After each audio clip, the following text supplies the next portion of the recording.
Hi YouTube family, it's Yvonne from Ginger Chick Rehab.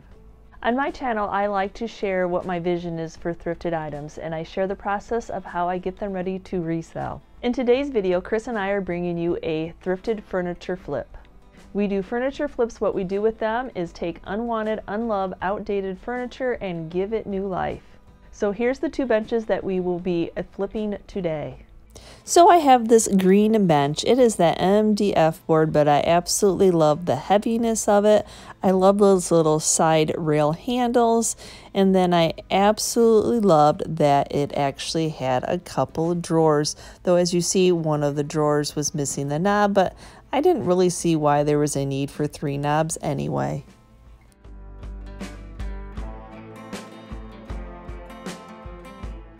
This bench is one of those benches where Chris looked at me going, what the heck?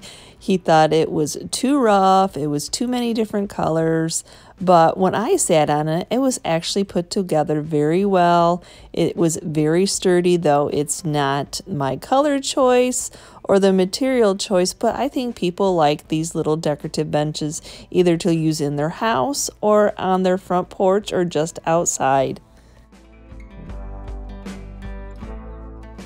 So can we just take a break for a moment and thank New Air for giving us this wonderful refrigerator. Chris is going to do a couple-minute review and show the refrigerator that New Air asked us to review.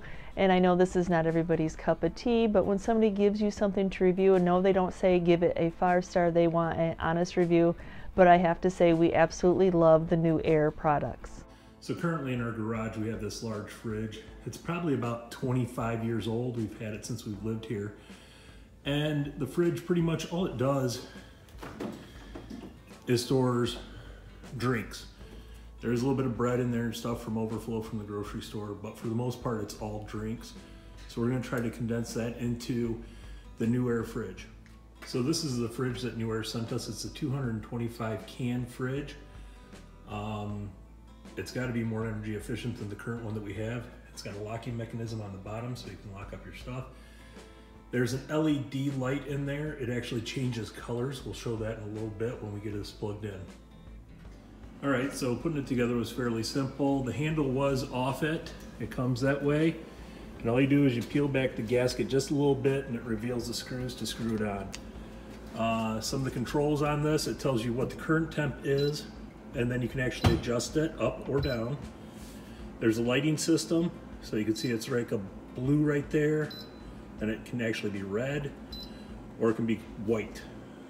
All the shelves pull out, so you can have easy access to whatever's behind them. And if you've got something tall you need to put in, you lift from the back, and you can pull the whole shelf out. So let's get this thing stocked up.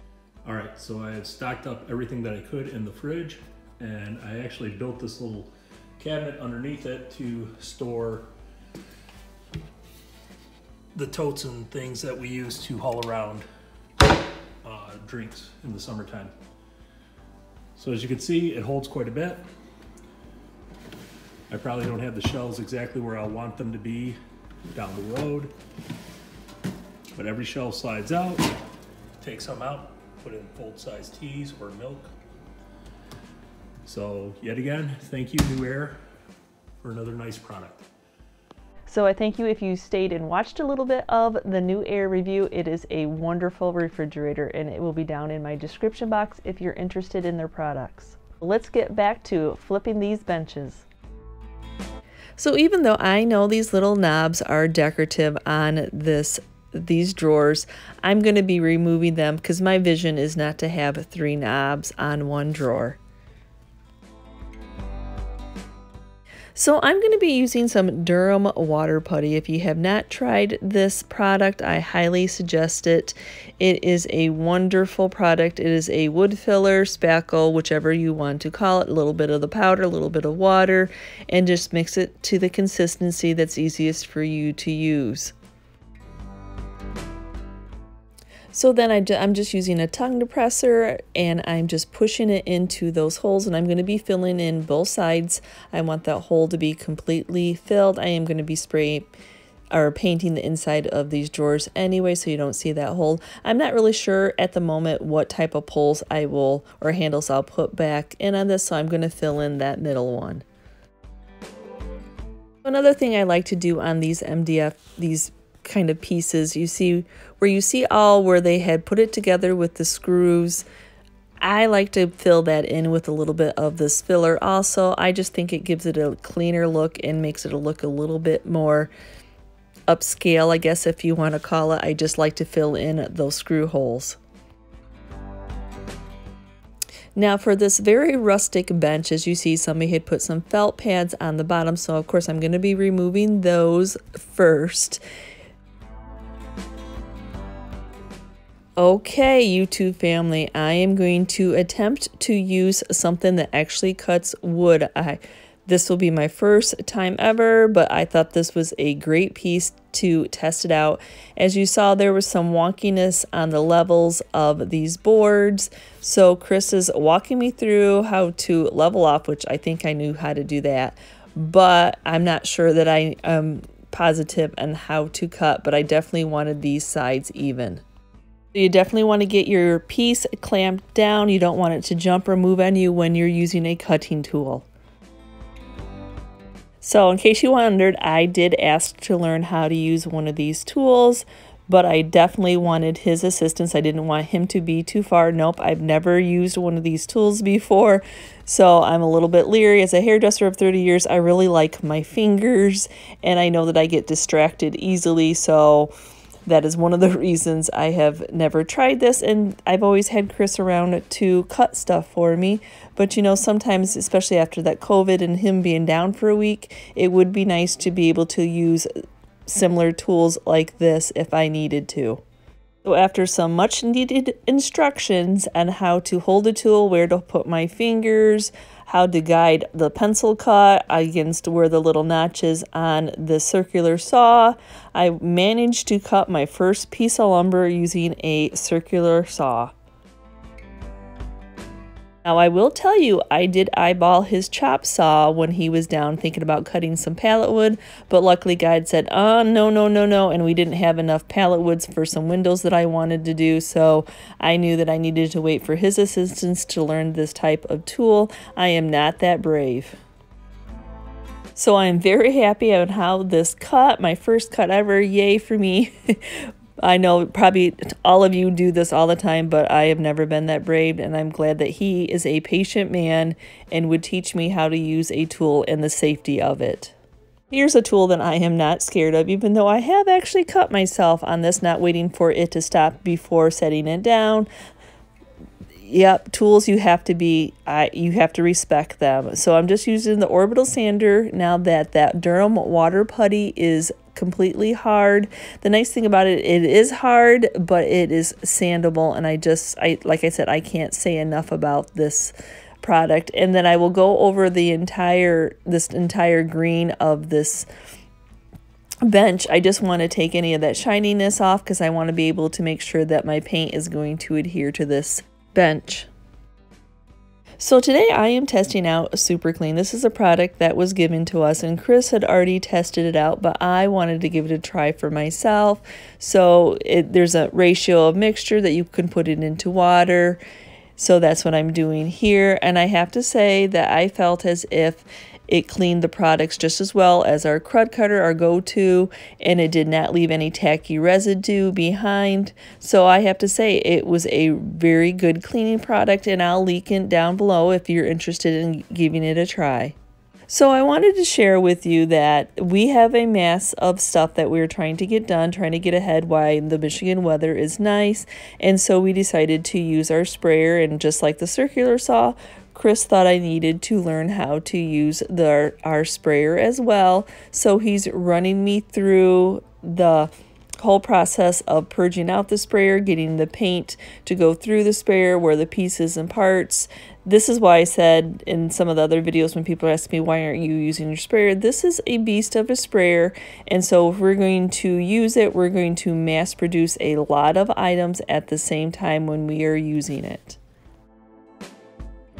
So I wasn't going to go through the step-by-step of everything if it's not something that you're interested in. If people are actually interested in purchasing this sprayer, it runs up between $300 and $400 depending. We had went through a lot of those other Harbor Freight sprayers and some Wagner sprayers, so we were tired of them always breaking on us. That's why we ended up going to this type of sprayer. We do love it, but like I said, for as much paint as it goes through, I want to be able to do a mass quantity of items because it is a lot of paint to have to clean up, a lot of mess to clean up, but I absolutely love the amount of paint it puts on a product, and I can't say enough about it. But like I said, you want to do a whole bunch of things at the same time, or a couple large pieces of furniture.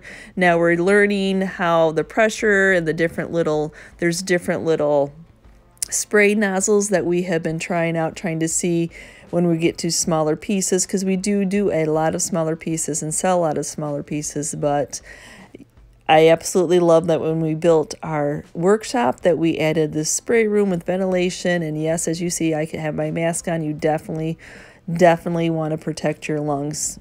You always want to be safe.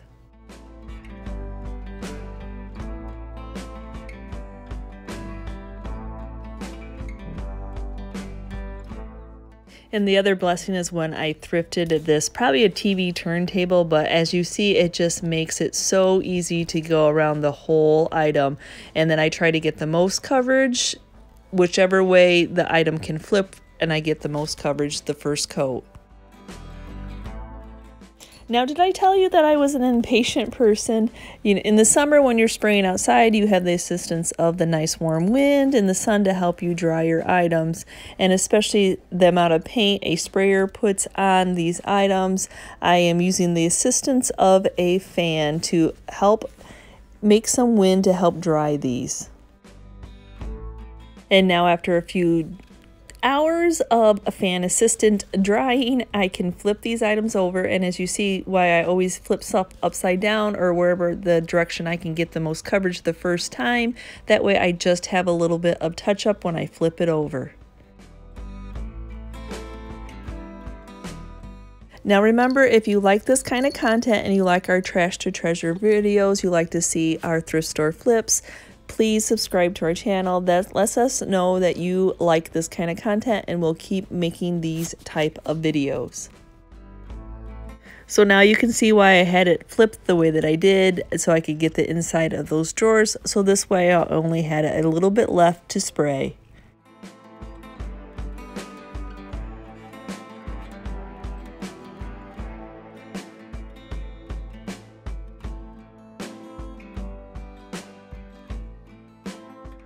So now you see that now we had to get the machine all cleaned up so we could change into a different paint color. And for this bench, I envisioned it being white. So Chris is now taking over the sprayer because I am out thrifting for the day. So this just happens to be where we have the week off in between Christmas and New Year's. I'm not sure when you're going to be seeing this video, as they all have to take their turns for the month. But as I always said, this is a team effort when it comes to Ginger Chick Rehab. Our retail booth is something we both love to do, and the flipping of thrifted finds is also something that we both love to do.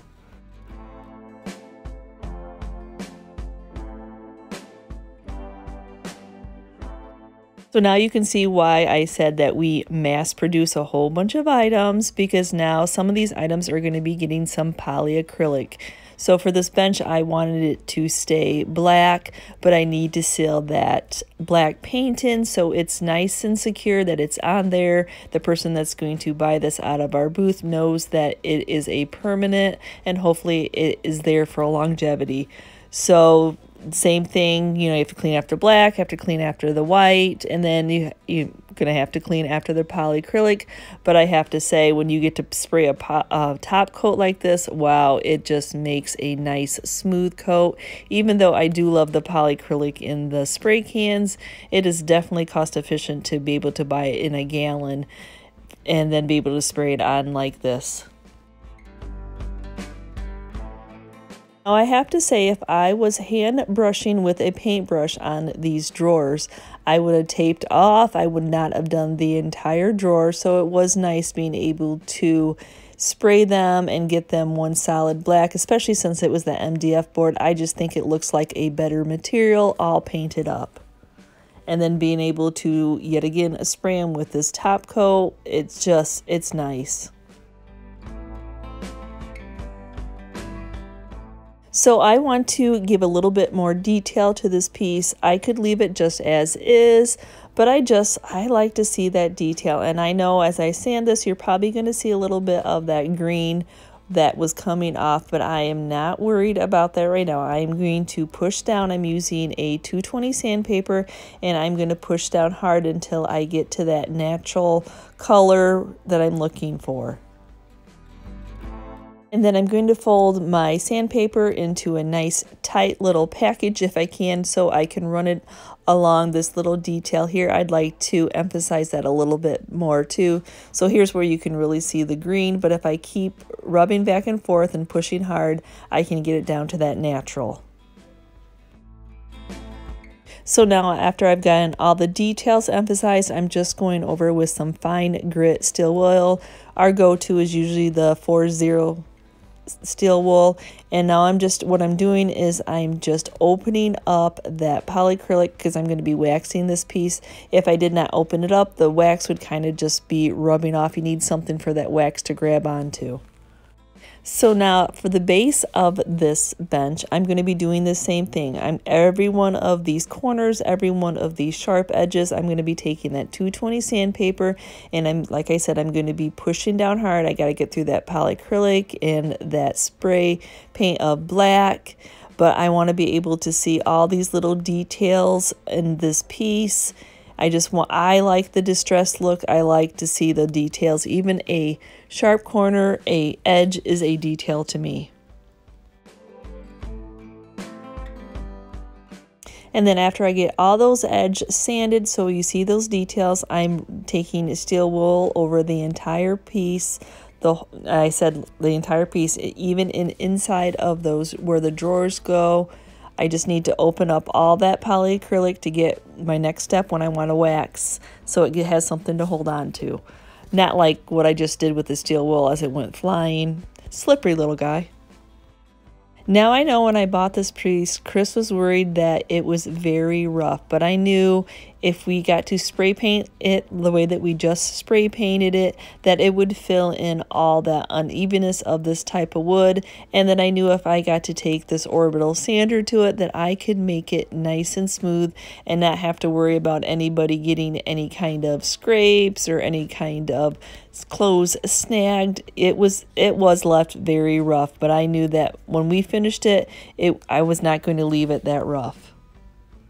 So I have to say that I did get it all sanded smooth. It is very smooth to the touch. Wherever I could get that orbital sander in or some hand sanding, just absolutely took that down so that it was nice and soft. And so to seal this paint in and to give it one more level of softness, I absolutely love this Varathane finishing wax.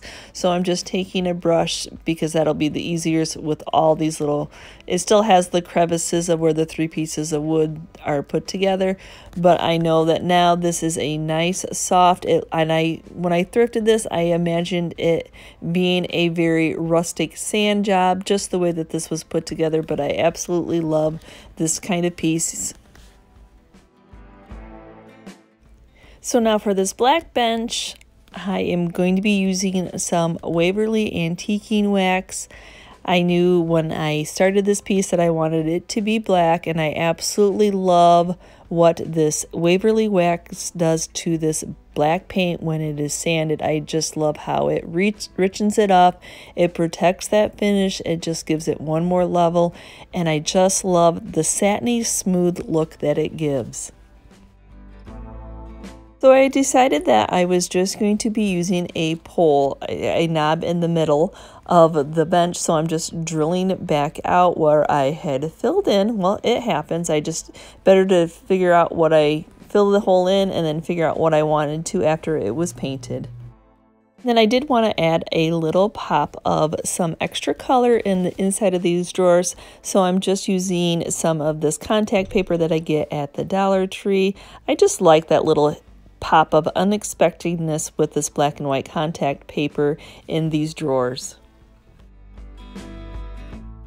And I know I've always shown you how, that I put contact paper into drawers, but I've never think I've shown you how I achieve it. It's not always the easiest. So what I do is I go around with my fingers and kind of make that mark where the bottom of the drawer is, and then I go in and cut these little corner tabs after I have the marks in. That way I get a for sure fit, and then I take a spatula, a metal spatula, and an X-Acto knife, and then I cut around the edges, and then I can lift up those corners to get them nice and square. This is just the process that works for me to get this contact paper into being the right size. I'm always afraid if I try to cut it the exact size, it's going to end up being too short, but then you don't want it too much that it's just a hassle working it around.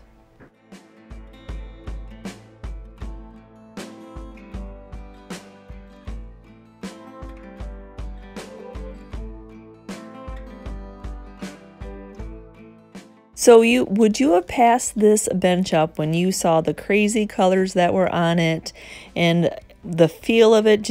Would you have passed it up because you weren't sure if you would be able to get it as smooth so that you were actually able to sit on it and it just not be a decorative piece? And I absolutely love the rusticness of it, and why not show off some of Chris's primitive tools that he collects? I just absolutely loved giving this bench a more neutral. As a black, it can fit into anybody's decor. The hunter green was a little bit outdated, but it was still a great piece of furniture, even at an MDF board. There's lots of life left into this piece of furniture, and I absolutely love the new hardware. It makes more sense to me to have just one hardware system on the front, and I love doing that pop of contact paper inside, and now it's just a nice little bench. If I inspired you to look at thrifted items in a different way, or items that are just laying around your own home. So I thank you so much for watching today's video, and what did you think of my thrift flips? I just absolutely love thrifting. The adventure of going into a thrift store and not knowing what you will find just keeps me going back. So I thank you for being part of my YouTube family if you're one of my regular viewers, and if you're new to my channel, please hit that subscription button along with the notification bell so you know when I've uploaded a new video.